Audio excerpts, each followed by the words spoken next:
Technology driven century में हर चीज़ बदल गई है, मगर हमें तो वही पुराना भूत चिमटा हुआ है। लोग क्या कहेंगे?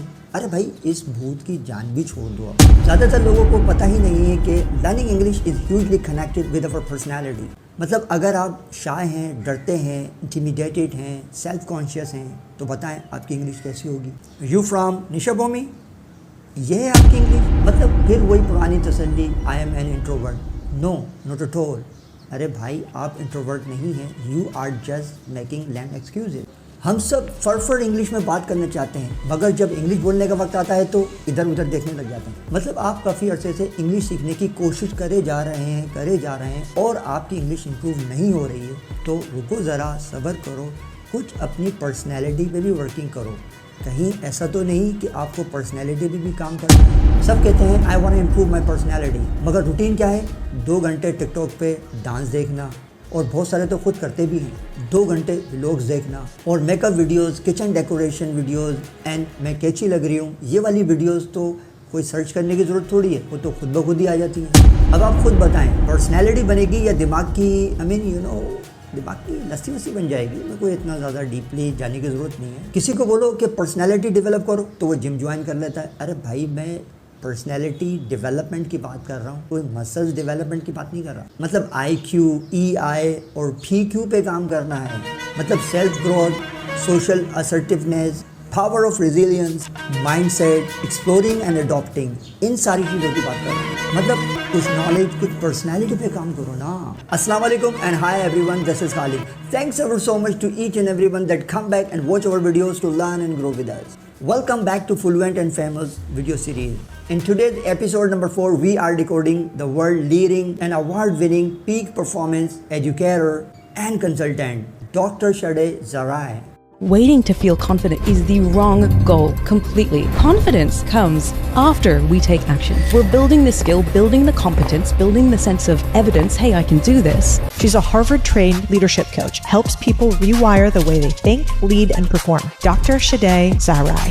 She has also worked with Google, Microsoft, and others. She is creating videos and courses and have reached millions of people around the world. हम सब लाइफ में बहुत कुछ इम्प्रूव करना चाहते हैं। मतलब सक्सेस भी चाहिए, कॉन्फिडेंस भी चाहिए और इंग्लिश भी चाहिए, मगर प्रॉब्लम ये है कि हम अपनी थिंकिंग और अपने बिहेवियर को चेंज नहीं करते। आज इस वीडियो में हम देखेंगे कि किस तरह सिंपल कॉन्सेप्ट हमारी पर्सनैलिटी, हमारी इंग्लिश को इम्प्रूव कर सकते हैं। Okay, so we are going to watch first clip of doctor Shade Zahrai. Video clip देखने से पहले ये बात ज़रूर समझ लें कि हमारी इस वीडियो का मकसद पर्सनैलिटी और इंग्लिश लर्निंग का कनेक्शन समझना और किस तरह हम इंग्लिश को इम्प्रूव कर सकते हैं। So watch the first clip. The first one relates to a sense of worthiness, which is self-acceptance. Do you fundamentally accept who you are? Or do you need validation for you to accept yourself? If you don't accept yourself, you take feedback personally. You take it as a personal attack. You fear failure because of what it means about you. You set impossibly high standards and then beat yourself up when you don't achieve them. So that's the first one, self-acceptance. इस clip में वो बात कर रही हैं self acceptance की। Self acceptance का मतलब होता है अपनी स्ट्रेंथ भी मानना और अपनी वीकनेस भी मानना। मतलब मैं परफेक्ट नहीं हूँ, मगर मैं ठीक हूँ, मुझे कोई सेल्फ डाउट नहीं है, and I am okay with that. हम क्या करते हैं कि अपनी कामयाबियाँ छुपाते हैं और दूसरों से वैलिडेशंस लेते हैं। मतलब हम ये सोचते रहते हैं कि कोई हमसे कब खुश होगा। अरे जनाब, अगर ख़ुद को एक्सेप्ट नहीं करोगे तो दुनिया से अप्रूवल लेते लेते थक जाओगे। इस क्लिप में वो फोकस कर रही हैं वैलिडेशंस पे, यानी कि हर चीज़ में दूसरों से अप्रूवल लेना और उनकी ख्वाहिशात के तहत एक्ट करना। अरे भाई, अगर हर बात में आप ये सोचेंगे कि लोग क्या कहेंगे, तो आपकी ज़िंदगी पब्लिक प्रोजेक्ट बन के रह जाएगी। लेकिन अप्रूवल लेना ही एक मसला नहीं है, और भी मसाइल हैं। मतलब नेक्स्ट क्लिप देखते हैं और इसमें कुछ और सीखने की कोशिश करते हैं। Something very much powerful. And if you have a strong sense of agency, you believe you can set a goal and achieve it, and fantastic. And if you don't know how to do something, you'll figure it out. But if you struggle in this area, this is where we see imposter syndrome. People feel like they don't have the skills, they don't deserve the achievements that they're receiving because someone's going to find out that I'm a fraud. We see a lot of comparison in this area. इस video में 2 चीज़ें बड़ी important हैं। Number 1, agency, मतलब अपनी life का control खुद लेना। You are the driver of your life, not the passenger of your life. और दूसरा, इम्पोस्टर सिंड्रोम, मतलब अपने आप में शक करना, अपनी ही सलाहियतों पे डाउट करना। और जब किसी के पास खुद की एजेंसी नहीं होती, मीन्स सेल्फ कंट्रोल नहीं होता, तो वो क्या करता है कि अपने आप का कंपैरिजन दूसरों लोगों से करता है, और दूसरे लोगों को जब वो बालातर समझता है अपने आप से, तो वो हर चीज़ अच्छे से नहीं कर पाता। अब इस चीज़ को आप इंग्लिश लैंग्वेज से रिलेट करके देखें तो आपको अंदाज़ा होगा कि आप कितनी सारी चीज़ों में अच्छे से जब प्रैक्टिस नहीं करेंगे तो इंग्लिश कैसे इम्प्रूव करेंगे। और इस थर्ड क्लिप में हम बात करेंगे द डेंजरस जोन। हाँ, इस डेंजरस जोन को समझते हैं कि वो कौन सा एलिमेंट है हमारी पर्सनैलिटी का जो हमें रोक रहा है कि हम कुछ अच्छे से ना कर सकें। A locus of control relates to where do you place your focus. If you have an internal locus, you believe that you are in control of your decisions and your life. Sure, there are things that are outside of your control, but you don't focus there. When you have an external locus, that's where doubt is creeping in and it tries to highlight that you have no control. Life is unfair. इस clip में वो बात कर रही हैं locus control का, मतलब life का कंट्रोल किसके हाथ में है, इंटरनल लोकस कंट्रोल और एक्सटर्नल लोकस कंट्रोल। इस वीडियो में she used a beautiful word and very much charismatic word and that is doubt is creeping in. इसका मतलब होता है कोई भी चीज़ चुपके चुपके आहिस्ता आहिस्ता किसी चीज़ के अंदर दाखिल हो जाए, ऑब्जर्व हो जाए, पेनिट्रेट कर ले वो। इसी तरह अगर डाउट हमारी पर्सनैलिटी में क्रीप इन करते हैं तो इसका मतलब होता है कि वो आहिस्ता आहिस्ता हमें बग़ैर बताए खामोशी से हमारी पर्सनैलिटी का हिस्सा बन जाते हैं। अब आप खुद सोचें, अगर किसी को इतने सारे डाउट्स हों और उसका कंट्रोल उसके हाथ में नहीं हो तो वो किस तरह कॉन्फिडेंस के साथ किसी से इंग्लिश में बात कर सकता है। मैं तो कहता हूँ इंग्लिश तो बहुत दूर की बात है, उस शख्स के साथ प्रॉब्लम उसकी मदर टंग में भी होगी। Now in fourth video clip we are going to learn something very much important and that is manifestation.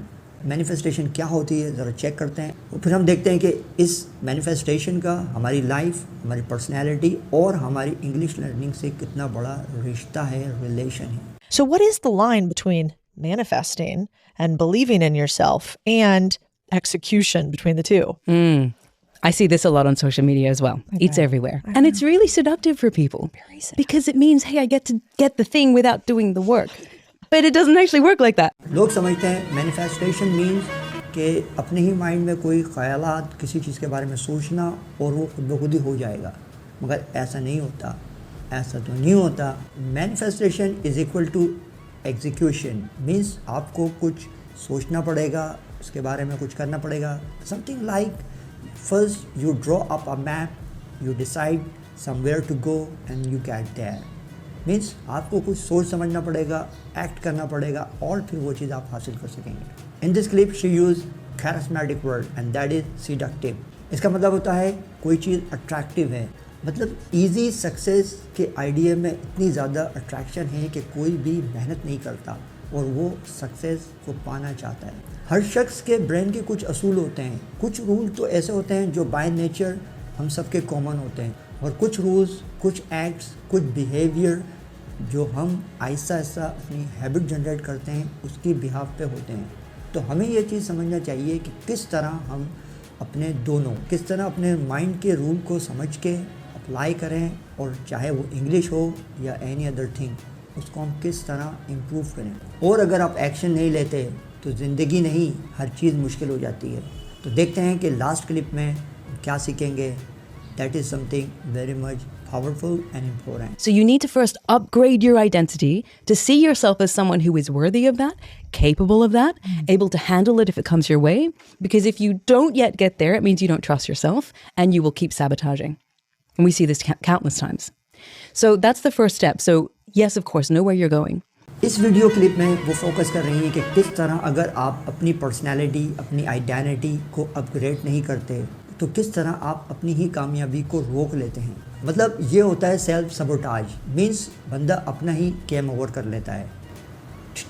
And also she use a beautiful phrase and that is countless time, मतलब कोई भी चीज़ बार बार करना। Well in the and I would say problem ये नहीं है कि हमें कुछ समझ में नहीं आता, प्रॉब्लम ये है कि हम समझने के बाद भी कुछ एक्ट नहीं करते।